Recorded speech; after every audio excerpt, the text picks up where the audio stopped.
लोग भारी मात्रा में वहाँ पे स्मैक लाते हैं, उसमें मिलावट करके अन्य जगहों पर बेचते हैं। जब आप देख रहे हैं ME न्यूज। पटना पुलिस की बड़ी कार्रवाई, 21 किलो मादक पदार्थ के साथ 2 अभियुक्त की गिरफ्तारी।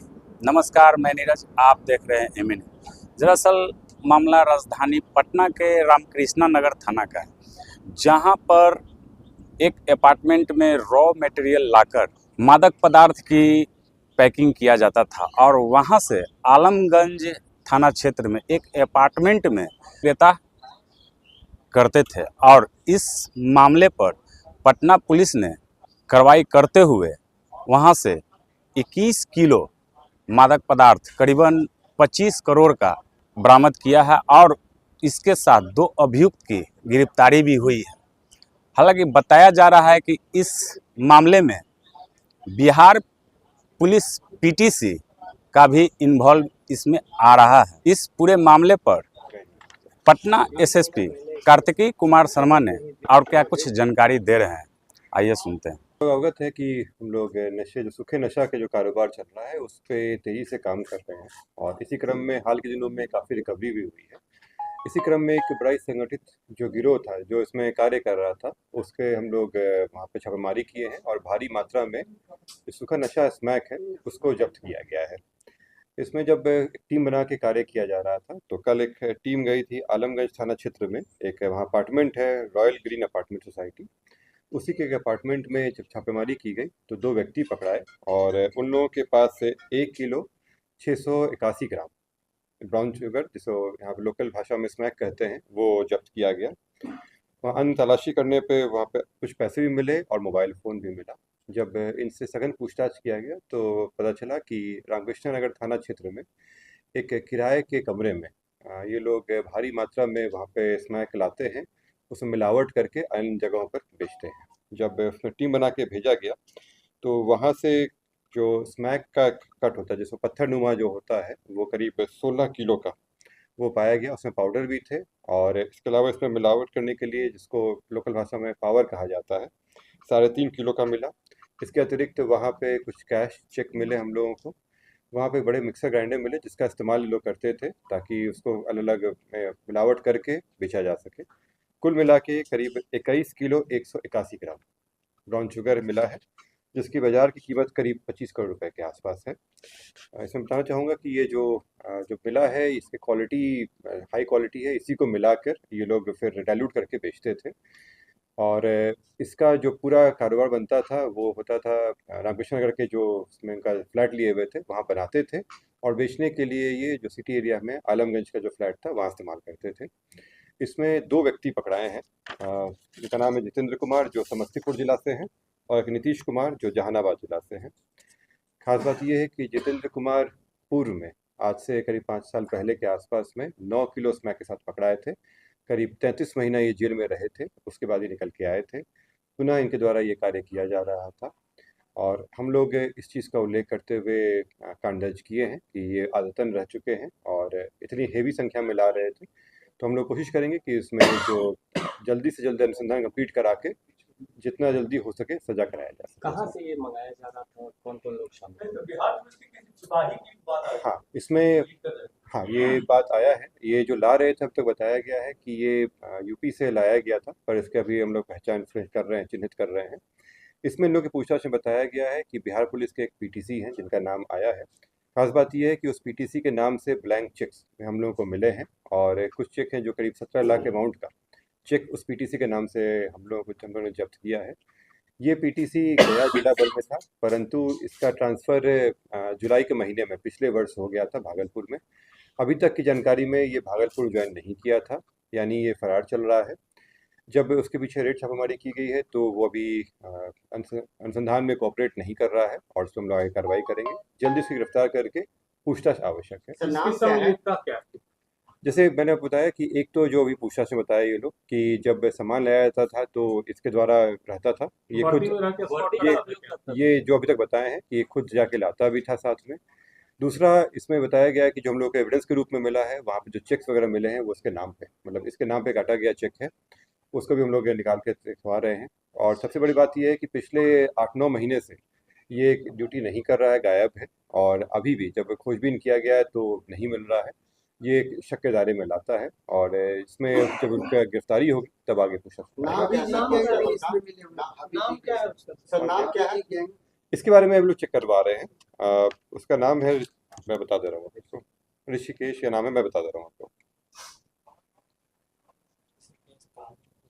ऋषिकेश नाम है इस पीटीसी क्या का। कोई डायरी भी बरामद हुई है? नहीं, इसमें जैसे मैंने बताया कि कुछ कागजी अभिलेख में मिले हैं हम लोगों को, लेकिन ज़्यादातर जो पूछताछ में बताया गया है, जो हम लोगों के अपनी जो जानकारी प्राप्त किए थे अभी तक, और उसके अलावा जो चेक मेरा मिला है उसके बेसिस पे भी ये कहा जा रहा है। इनका जो मूवमेंट कर रहा है और ये जो अन्य लोगों को बेचते हैं, उसके पे हम लोग बेसिस पे अभी आगे और भी काम करना बाकी है। इससे स्पष्ट है कि ये पटना के मतलब कई जगहों पे बेचते थे, खास करके जो आपका सिटी एरिया हो गया, कमला नेहरू पार्क एरिया हो गया, चीना कोठी हो गया, इसके अलावा जो खगौल वाला एरिया सब था वो सब भी कवर था। गिरफ्तार दोनों युवकों की क्या कुछ भूमिका है इस सरगना कौन है दोनों?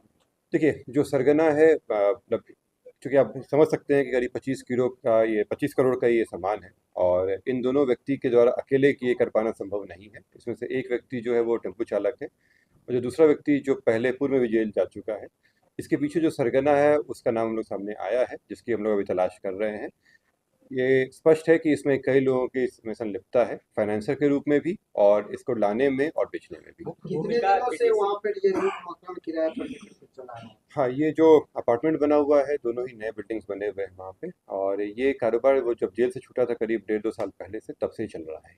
फ्लैट खरीद के रखा था क्या? नहीं, फ्लैट में किराए, दोनों जगह किराए पे था ये। सर जितेंद्र कुमार की गिरफ्तारी कहाँ से हुई थी? जो जितेंद्र आलमगंज से, ने पहले कहाँ से हुई थी? फिर जेल गया, जेल से बाहर। सिटी एरिया में ही उसका जब वो हुआ था, करीब 9 किलो स्मैक के साथ पकड़ा था वो। नीतीश से मुलाकात कितने लोग सब लगभग जुड़े हुए हैं? इसमें बताते हैं, कितने नीतीश लोग- जो है वो भूतनाथ रोड के पास में वहाँ पे टेम्पो चालक हुआ करता था, जिसका इस्तेमाल ये लोग ट्रांसपोर्टेशन के लिए करते थे।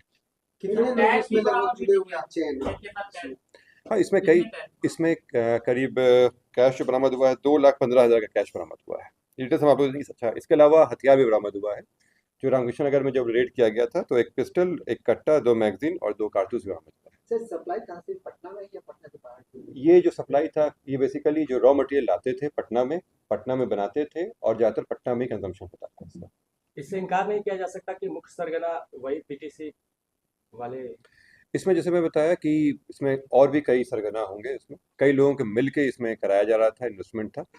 ये पीटीसी जो है उस पर भी हम लोग जांच करेंगे, जैसा आता है फिर आप लोग अवगत कराया जाएगा, लेकिन केवल वो नहीं होगा जो मेरा अपना है। कितने लोग को पहचान किया जा चुका है सर? देखिए, इसमें जो अगर बैकवर्ड लिंकेज में देखा जाए तो करीब 6 लोगों के हम लोग नज़र में है और जो इसमें बाद में बेचते थे वो करीब 15-20 लोग के आसपास है। क्या सर ये उत्तर प्रदेश से कैसे लाते थे? वही मैंने बताया, जैसे ये लोग बताया कि उत्तर प्रदेश से उनका सप्लाई आता था, वो हम लोग निकलवा रहे हैं कि उत्तर प्रदेश में कहाँ से आता था, क्योंकि नॉर्मली जो सप्लाई रूट था वो जो हम लोग जानकारी में था वो उस डायरेक्शन में नहीं हुआ करता है। लेकिन जब ये उत्तर प्रदेश से ला रहे थे तो ये पीटीसी का काम ये था कि लेके आना, साथ में उसका इन्वेस्टमेंट भी लगता था। और ये लोग कई बार कुरियर के रूप में, कई बार गाड़ी के साथ आते थे, अपना गाड़ी भी इस्तेमाल करते थे ये लोग किराए पर लेकर। वो टेम्पो का भी इस्तेमाल कभी बार किया गया है लाने में, ला के रखा जाता था रामकृष्ण नगर में और वहाँ से बना के फिर बेचते थे। पटना जिला में कितने जगह लगभग सप्लाई कर रहे थे और क्या पटना जिला का अन्य जिला में भी ये लोग सप्लाई कर रहे थे? नहीं, जैसे मैंने बताया कि ज़्यादातर सप्लाई पटना में ही होता था और इसके अलावा जो कहीं अन्य जिलों का होगा तो हम लोग ट्रेस कर रहे हैं, परंतु अभी जो हम लोग को मिला है वो सारे पटना में सप्लाई का है। सर ये गुड्डू वगैरह का भी रोल आया है क्या इसमें? कौन गुड्डू? बेउजल में बंदे गुड्डू भाभी जी का पति है। जैसे मैंने आपको बताया कि जो हम लोग को डायरेक्ट लिंक मिला है वो हम बता दिए। इसके अलावा कई लोगों के नाम आए हैं, बट केवल नाम से हम लोग नहीं कर सकते हैं, एविडेंस होना बाकी है। तो अन्य जैसे लोग पकड़ाएंगे तो फिर हम आपको बता पाएंगे। एक और पुलिस वाले की चीज नालंदा के जैसे के अलावा जैसे अभी जो ऋषिकेश का आया है उसका डायरेक्ट इन्वॉल्वमेंट दिख रहा है यहाँ पे, और उसकी जब गिरफ्तारी होगी तो बाकी का इन्वॉल्वमेंट क्लियर होगा। लेकिन ये आया है कि इसमें 1-2 आदमी और हो सकते हैं। नालंदा के किसी भी व्यक्ति के शामिल होने की बात सामने नहीं, ये जो ऋषिकेश है उनका मूल घर नालंदा है। कितना चेक काटा गया था इसके नाम पे सर? इसमें बताया कि लोग कई 7-8 चेक मिले थे, उसमें से 2 चेक उसके नाम से करीब 17 लाख के आसपास का। सभी का संपत्ति भी जांच किया? निश्चित रूप से सर ये इसमें तो मंगाया क्लियर कट कहाँ है। से जा रहा था? जैसे उत्तर प्रदेश में तो जमा करके बिहार लाते थे, वहाँ जो जमा होता था कहाँ से मंगाया? हाँ, इसलिए अनुसंधान में बाकी है, क्योंकि ये इनको जो जानकारी हम लोग को मिला है वो आया है कि यूपी से आता था, यूपी बनारस के पास का एरिया बता रहे हैं। अब जब उस पर फर्दर काम होगा तो फिर हम आगे बता पाएंगे। सर और भी किलो सक्रिय हो सकते हैं? आप लोग देख ही रहे हैं कि अभी हम लोग 2 जगह पे तो कर चुके हैं, खगौल और यहाँ पे। हम लोग की जानकारी में कुछ जगह पे और है, लेकिन जो 2 मेजर प्लेयर थे उन लोगों पे तो कार्रवाई हो गई है। अब हम लोग के लिए इम्पोर्टेंट ये है कि जो इसके पीछे फाइनेंसर थे या जो उनको सपोर्ट करते थे उन पे कार्रवाई करें। सर क्या ऋषिकेश के अलावा भी और कोई बड़े हो सकते हैं जिसमें इन्वॉल्व हो? हाँ, मैंने कहा आपको कि ये स्पष्ट ये दिखता है हम लोगों को, अभी फिलहाल एविडेंस हमारे पास नहीं है, लेकिन जितना अमाउंट का है ये इन्वेस्टमेंट हम लोग को लगता है कि इसमें और लोग भी रहे होंगे।